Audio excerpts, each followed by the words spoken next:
এই মুহূর্তে বাংলাদেশের প্রথম ম্যাচের ভেন্যু যুক্তরাষ্ট্রের ডালাসে আছেন সহকর্মী সাজিদ মুস্তাহিদ। আমরা সরাসরি যাচ্ছি তার কাছে।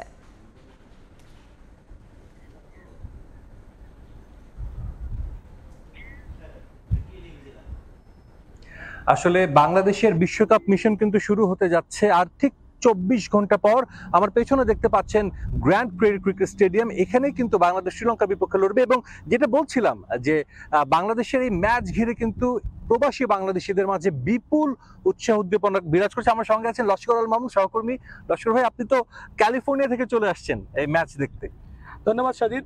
যেটি আপনি বললেন একটু আগে, নিঃসন্দেহে সত্যি কথা, কারণ এই জায়গাটিতে আমরা যেখানে দাঁড়িয়ে রয়েছে ডালাস, এই ডালাসে আমরা যতটুকু জেনেছি তাতে তথ্য মতে সেটি হচ্ছে যে প্রায় অর্ধলক্ষাধিক প্রবাসী বাংলাদেশিদের বসবাস। এটি সেদিক থেকে বিবেচনা করলে একটি বাংলাদেশিদের শহর বলা চলে। তো সেই জায়গাটা যখন বিশ্বকাপের প্রথম ম্যাচটি হতে যাচ্ছে এবং তা এই ডালাসের এই গ্র্যান্ড প্রেরি স্টেডিয়াম হচ্ছে, তো কেন নয়, শুধু বাংলাদেশিরা এখানে এসেছেন, তারা খেলা দেখবেন। তাদের প্রস্তুতি অনেক ব্যাপক। আজকে আপনিও কথা বলেছেন, আমিও দিনভর কথা বলেছি, তাদের কাছ থেকে জানার চেষ্টা করেছি। কেমন দেখলেন আসলে, মানে তাদের মধ্যে এক্সাইটমেন্ট কেমন কাজ করছে? বাংলাদেশ তো ঠিক ওয়ার্ল্ড কাপ শুরুর আগে হিউস্টন, এখান থেকে 3 ঘন্টা ড্রাইভ, এই হিউস্টনে কিন্তু একটা সিরিজ হেরেছিল যুক্তরাষ্ট্রের কাছে। এরপরও প্রবাসীদের মাঝে কেমন আগ্রহ দেখছেন এই ম্যাচ নিয়ে?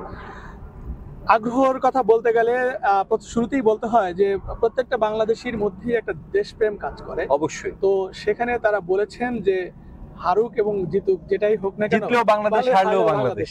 তো সেই মূল মন্ত্রটি তাদের মধ্যে রয়েছে, অর্থাৎ প্রবাসে থাকলে তাদের হৃদয়টা বাংলাদেশই পড়ে আছে। তো বাংলাদেশের টিম খেলতে আসছে যুক্তরাষ্ট্রে, সুতরাং যে খেলাই হোক না কেন, যে ধরনের পারফরমেন্সই হোক না কেন, তারা তাদের খেলা দেখতে আসবে এবং তাদেরকে ভালোবাসতে, সমর্থন জানাতে তারা মাঠে থাকবে। এক্স্যাক্টলি। আমরা কিন্তু দেখেছি যে এই গ্র্যান্ড প্রেরি স্টেডিয়ামের যে ম্যাচগুলো হয়েছে প্রত্যেকটা কিন্তু এক্সাইটিং ম্যাচ হয়েছে। যদি বলতে হয় শুরুতেই কানাডা এবং ইউএস এর ম্যাচ, এই মাঠ দিয়ে বিশ্বকাপ শুরু হয়। সেই ম্যাচে কিন্তু দেখেছিলাম যে যুক্তরাষ্ট্র দারুণ একটা রান চেস করেছিল। আজকের একটা ম্যাচ হয়েছে, এখানে যুক্তরাষ্ট্র হারিয়েছে মাইটি পাকিস্তানকে। তাদের বোলিং আক্রমণ পুরো বিশ্বে নন্দিত। মোহাম্মদ আমির, শাহিন শাহ আফ্রিদি, হারিস রফ, নাসিম শাহর মতো পেসারদের তারা মোকাবেলা করে সুপার ওভারের ম্যাচ জিতেছে। আপনি পা রাখার সঙ্গে সঙ্গে এমন একটা ম্যাচ দেখেছেন, একটু লাকি ফিল হচ্ছে কি? আমি ওই মুহূর্তে 10 ওভার খেলা বাকি, তখন দেখলাম যে পাকিস্তানি সমর্থকরা বেরিয়ে যাচ্ছে। জি। তো আমি জিজ্ঞেস করলাম যে কেন বেরিয়ে যাচ্ছ, তোমাদের খেলা তো এখনো আছে।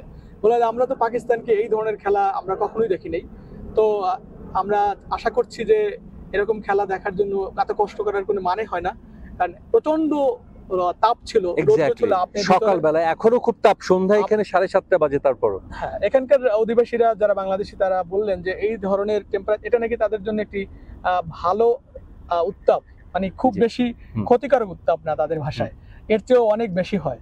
তো সেই দিক থেকে বিচার করলে আগামী দিন যারা খেলা দেখবেন বাংলাদেশিদের, তাদের কিন্তু একটি প্রস্তুতি নেওয়ার দরকার রয়েছে, বিশেষ করে শিশু যারা আছে তাদের ক্ষেত্রে। সেই প্রিকশনারি গুলো তাদের মেইনটেইন করা উচিত। একটি অ্যাডভান্টেজ আছে সাজিদ, সেটি হচ্ছে যে কালকে যে খেলাটি হবে সেটি ডে নাইট, এবং সেটি কিন্তু একটু রাতে, অর্থাৎ এখন ঠিক এই সময় আমরা যখন কথা বলছি এই সময় শুরু হবে।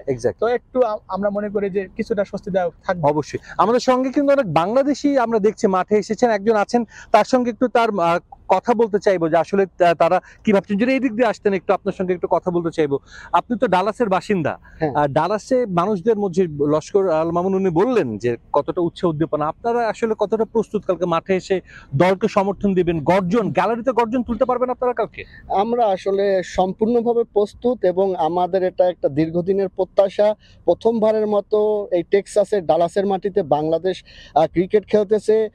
টেক্সাসের আশেপাশে যতগুলো আপনার স্টেট আছে, লুজিয়ানা, অ্যালাবামা, ওকলাহোমা, আরকানসা, সেখান থেকে ব্যাপক প্রচুর পরিমাণ বাঙালি মানুষ, প্রবাসীরা এখানে এসেছেন। তো আমরা একটা ভালো ম্যাচ আশা করতেছি বাংলাদেশের কাছ থেকে, এবং ইট ডাজেন্ট ম্যাটার, আমরা সবসময় বাংলাদেশকে সাপোর্ট করে যাব। এবং এই ধরনের, আমি থাকি ডালাসে দীর্ঘদিন যাবৎ, এই ধরনের মানুষের সমাগম বিগত কখনো ডালাসে হয়নি। সেটাই, ধন্যবাদ আপনাকে। আসলে বাংলাদেশ ক্রিকেট দল যখন যেখানে খেলা, বিশ্বের যে প্রান্তেই সমর্থকরা সেখানে ছুটে যান। কিছুদিন আগে একটা পডকাস্ট করেছে বাংলাদেশ ক্রিকেট বোর্ড, সেখানে কিন্তু সাবেক 2 ক্রিকেটার আকরাম খান এবং আতার আলী খান দুজনই বলেছেন একটা কথা, বাংলাদেশের ক্রিকেটের প্রাণ হচ্ছে এই সমর্থকরা। আমরা জানি যে বাংলাদেশ খুব একটা খারাপ টাইমের মধ্যে দিয়ে যাচ্ছে, তারপর আপনি কতটুকু বিশ্বাস করেন বাংলাদেশ দল এখানে বেশ কয়েকদিন ধরে আছে, প্র্যাকটিস করেছে, আপনি কতটা বিশ্বাস করেন যে বাংলাদেশ কালকে শ্রীলঙ্কার এগেনস্ট একটা টাফ ফাইট দিয়ে শেষ পর্যন্ত জিততে পারবে কিনা, মানে আপনার কি মনে হয়? দেখুন, ক্রিকেট একটি মহা গৌরবময় অনিশ্চয়তার খেলা, যেটি সবসময় বলে থাকি আমরা। আর তার কিন্তু একটি বেশ কয়েকটি দৃষ্টান্ত আমরা দেখেছি। জি, আজকের ম্যাচটিও অবশ্যই। তার মধ্যে পড়ে আমার মনে হচ্ছে, ডেফিনেটলি কারণ একটি সুপার ওভারের ওভারের ম্যাচ। একটা সুপার এক্সাইটেড ম্যাচ হয়েছে। তো এই ম্যাচটি থেকে যদি আমরা দেখি, এর আগে একটি খেলা হয়েছে শ্রীলঙ্কা কিন্তু 77 রানে অল আউট হয়েছে সাউথ আফ্রিকার 19.1 ওভারে। তো সেটি যদি আমরা বিশ্লেষণ করি তাহলে কিন্তু আসলেই ক্রিকেট যে অঘটন জি। এবং অঘটনের খেলা সেটির বাইরে কেউ নয়। তারপরও বাংলাদেশ যেহেতু একটি পারফরমেন্স কিছুটা সাম্প্রতিককালের সন্তোষজনক নয়, কিন্তু আমরা আশা করি যে ভালো শ্রীলঙ্কার সাথে বহু জি। ম্যাচ তারা খেলেছে, এবার তাদের কিন্তু প্রস্তুতিও আছে এবং তারা, আমরা মনে করি যে তারা ভালো করবে। এবং শ্রীলঙ্কার সাথে জিতলে যেহেতু বাংলাদেশের একটি দ্বিতীয় রাউন্ডের যাওয়ার একটি সুবর্ণ থাকবে, সুযোগ জি। আছে, সেটিকে তারা কাজে লাগাবে। এক্স্যাক্টলি, বাংলাদেশ কিন্তু রিসেন্টলি যতগুলো ম্যাচ খেলেছে শ্রীলঙ্কার সাথে সবগুলো কিন্তু বেশ নেল বিটিং হয়েছে। আমরা যদি বলি গত ওয়ার্ল্ড কাপে নিশ্চয়ই সবার মনে আছে ইন্ডিয়াতে দিল্লিতে ম্যাচটা হয়েছিল, মাঠে ছিলাম আমি, ম্যাচটা দেখেছিলাম। টাইমড আউট, যে টাইমড আউট আসলে পুরো বিশ্বে সমাদৃত, পুরো বিশ্বে আলোচিত হয়েছিল। সাকিব আল হাসান অ্যাঞ্জেলো ম্যাথুসকে কিন্তু টাইমড আউট করেছিলেন। আজকেও আমরা দেখেছি অ্যাঞ্জেলো ম্যাথুস অনুশীলন করছে। নিশ্চয়ই এরপর আমরা দেখেছি এবছর যখন বাংলাদেশে সফর করছে শ্রীলঙ্কা দল, তখন তারা সেই সেলিব্রেশন করেছে। তার বিপরীতে বাংলাদেশ দলও কিন্তু সিরিজ জিতে সেলিব্রেট করেছে। সো ডেফিনেটলি এগুলো কিন্তু কিছুটা উত্তাপ দিচ্ছে মাঠে।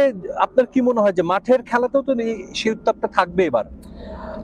ডেফিনেটলি, কারণ সেই উত্তাপ থাকবে এবং যেহেতু প্রচুর বাংলাদেশিদের সমর্থন এখানে আছে, সেটি একটি বাড়তি সুবিধা থাকবে, কারণ জি। তারা বলেছেন গলা ফাটাবেন।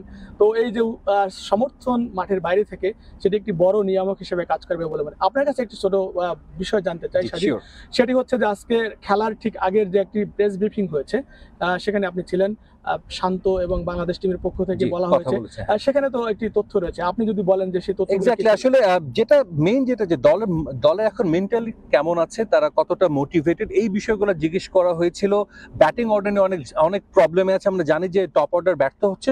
তিনি কিন্তু বলেছেন যে বাংলাদেশ চেষ্টা করছে যে টপ অর্ডার ব্যাটসম্যানরা যাতে ওভারকাম করে যেই প্রবলেমগুলো তাদের হচ্ছে, তারা প্র্যাকটিস করেছে। এবং একই সঙ্গে উইকেট নিয়ে আমরা জানি, এই উইকেটে একটা ম্যাচে 190+ রান হচ্ছে, আজ 160।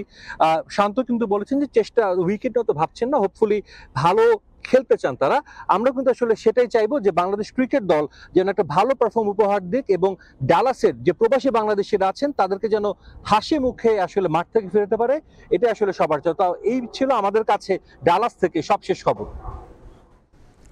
আমরা সরাসরি যুক্ত ছিলাম যুক্তরাষ্ট্রের ডালাস থেকে।